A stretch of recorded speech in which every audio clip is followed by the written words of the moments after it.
Rebel Wilson's attempted outing at the hands of an Australian newspaper was a shocking and revealing window into our current moment. An Australian journalist admitted that he gave her a 2-day deadline to comment on her new relationship. On the one hand, it showed that many people still feel entitled to know the sexual preferences of celebrities and treat them as a commercial scoop. But more profoundly, the reaction to this event shows us just how much has changed from the days when the media outing people was considered normal. That is never okay. 2 days is not respectful, that's blackmail. When the Sydney Morning Herald informed Rebel they were about to reveal her same-sex relationship to the world without her consent, Rebel took the power away from them by posting on her Instagram first, and the public rushed to support her and condemn the Herald's snarky response. In a perfect world, outing same-sex celebrity relationships would be a redundant concept in 2022. Love is love, right? Not them blaming her for not already coming out. Not too long ago, in this situation, tabloids would have held all the power. Their huge circulations and mammoth budgets meant they could act with impunity, making famous people extremely vulnerable in their quest to sell as much as possible. Shaved her head, attacked the paparazzi, more custody drama. Thank you, Britney Spears. Being bad is good for my business. Now, though, celebrities can hit back instantly, or in the case of Rebel, even before the story has come out. Here's our take on the uncomfortable outing of Rebel Wilson, and why it might prove we're finally moving on from the shocking history of tabloids targeting LGBT people for profitable scoops. Is this 2007 and are you Perez Hilton? Who's outing people anymore?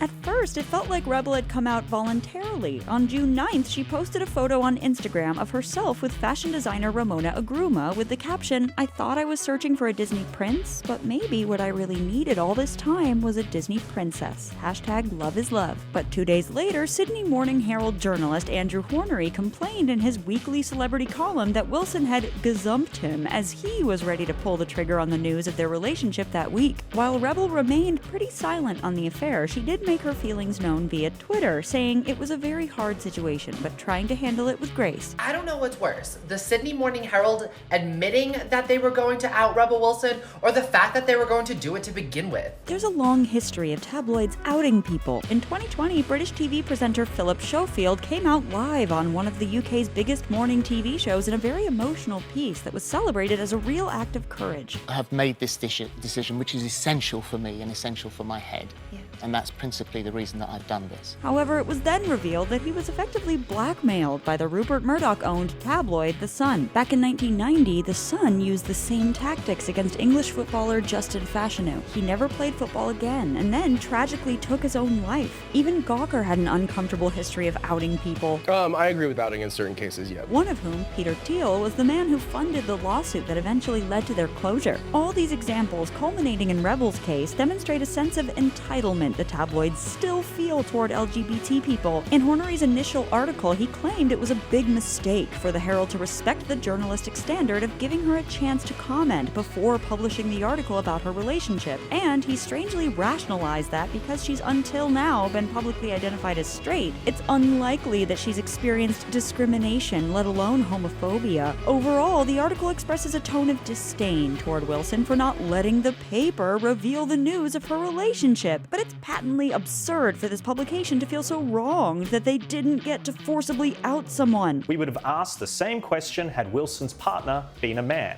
To say that the Herald outed Wilson is wrong. For all the Herald saying after the fact that this was meant to be a happy story, the paper's disdain wasn't really because Rebel was being secretive, but because she hurt their bottom line. And it's unconvincing when Hornery's article suggests there isn't a difference between covering her past relationships and exposing her first public same-sex relationship before she's had a chance to address it on her terms. The Guardian's Eleanor Morgan writes, "Some people find coming out relatively straightforward. Others experience layers of inner conflict, fearing discrimination or potential marginalization from their families or communities. If we ignore these individual differences, we turn someone's sexuality into a commodity, something that can be used for self-serving benefits, like clicks." We all know that you would have aired that story. We all know you wanted the shocking news story. I am a huge Rebel Wilson fan. In fact, I often think, what would Rebel do? And that led me to look for a better way to ship orders for my small business. because one thing Rebel wouldn't do is wait in line at the post office for hours on end. That's how I discovered this video's sponsor, Stamps.com, which lets you print official postage right from your computer so you don't have to wait in any annoying lines. It's super cost efficient, and I love that all I need is my regular computer and home printer.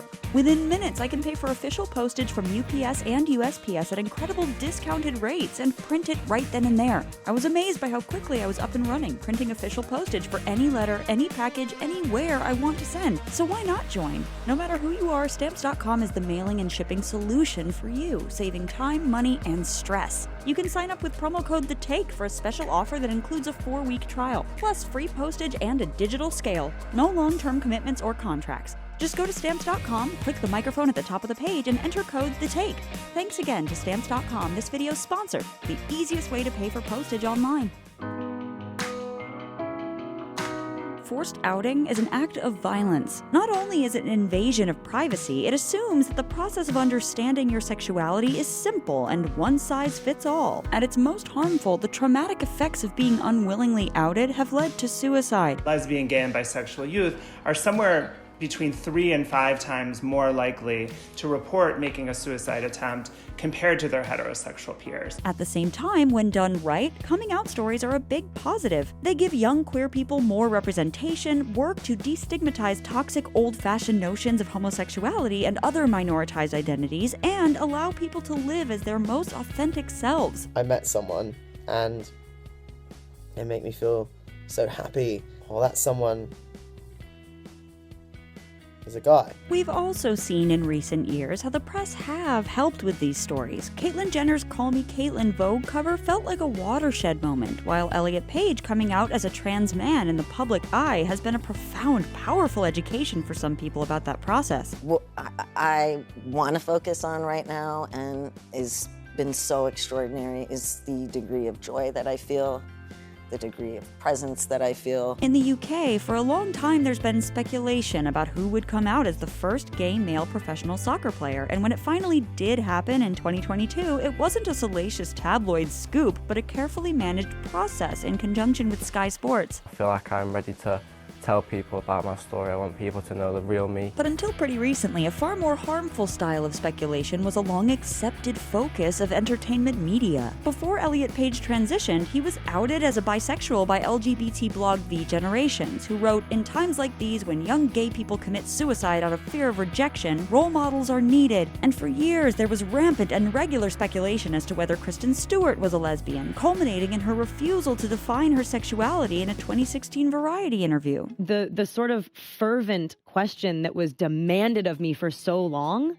is now ridiculous. While there is increasing frustration with celebrities who intentionally keep their sexuality private or ambiguous in today's more accepting landscape, the reaction to Rebel Wilson's experience has clarified the cultural consensus as stories of LGBT people are theirs to share whenever they feel comfortable, and nobody is entitled to an inside scoop. An illustration of the sea change around outing came in the unlikely place of reality show Survivor Game Changers in 2017. One contestant, former news anchor Jeff Varner, outed another, Zeke Smith, as transgender as a way to score points in the game, claiming it was evidence Zeke wasn't an honest person. Why haven't you told anyone you're transgender?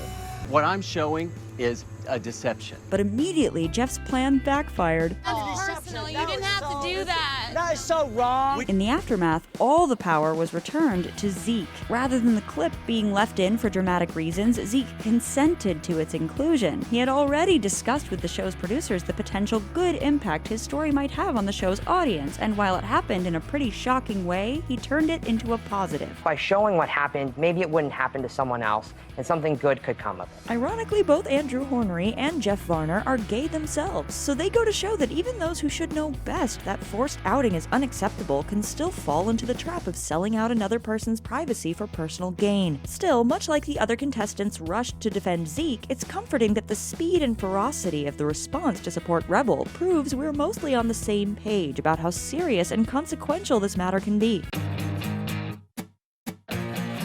Rebel's ability to retain control of her narrative also speaks to how different the celebrity gossip industrial complex is in the social media age. I know I have some things to clear up, so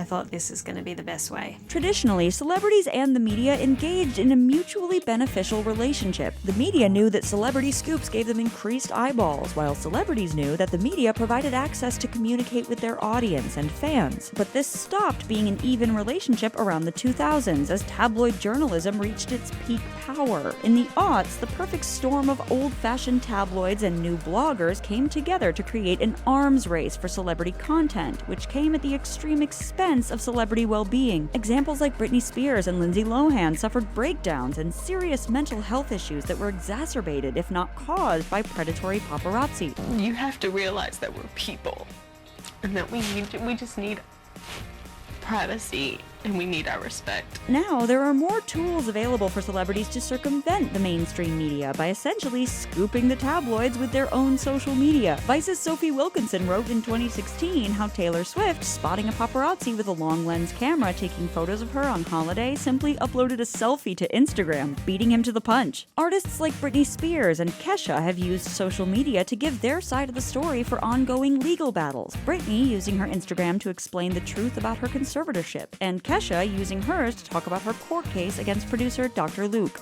And Emily Ratajkowski, who rose to fame as that girl in Robin Thicke's Blurred Lines video, has successfully rebranded as an essayist and commentator who's interrogated how her image, something that intrinsically belonged to her, was made into a commodity for the benefit of other people. I told everyone that felt like an empowering experience, but I think that as I've gotten older, I've realized it's a little bit more complicated, and I feel a responsibility to tell young girls that. Social media enables celebrities to guide their own narrative, debunk things in real time, and be judicious about what they share. It also has the authenticity of coming straight from the source, while the agendas and motives of tabloids have come under attack in recent years. I just think that there has been a section of our press that has allowed to become toxic over the last 20 or 30 years. And now it feels like a lot of tabloid journalism is led by social media. Today's tabloid articles are likely to be about dissecting a celebrity's Instagram or TikTok, rather than an exclusive, scandalous reveal that's not controlled by the person in question. Celebrity gossip sites increasingly feel like aggregators for what those celebrities have posted themselves on their socials. There's still clearly an appetite for wanting to know more about the inner worlds of our favorite celebrities, but even if some predatory journalists still continue to disregard boundaries, at least the public reaction to Rebel Wilson's situation goes to show that the rest of us are getting better at knowing where to draw the line. Nobody should ever have to go through this. There should be laws in place about that. Thanks for watching The Take. Make sure to subscribe and let us know what you want The Take on next.